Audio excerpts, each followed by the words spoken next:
Beltline in Raleigh will soon be repaved. It is much needed for both the east and the westbound lanes between Wake Forest Road and Lake Boone Trail. That portion of the road sees about 140,000 cars a day. Yeah, it's busy, right? And some drivers refuse to even use it because they say it's damaged their cars. WRAL's Brett Neese is live tonight off of I-440. Brett, the DOT says this new pavement could help keep drivers safer.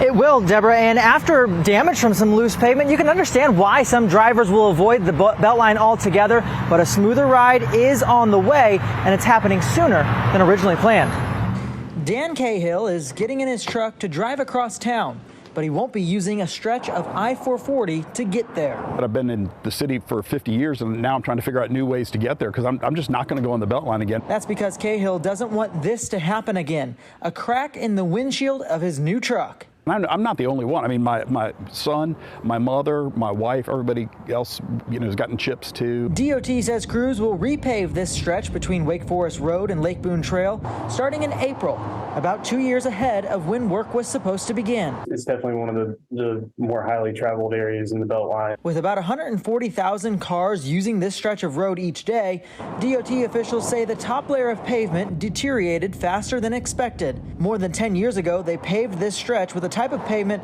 that helps increase traction and reduce hydroplaning. This time, they plan to use a different type of pavement that has those same benefits.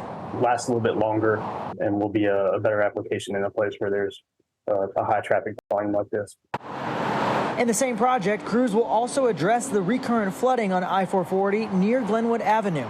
One inlet currently drains floodwater from the road, but it can easily get clogged during flash flooding events like this one.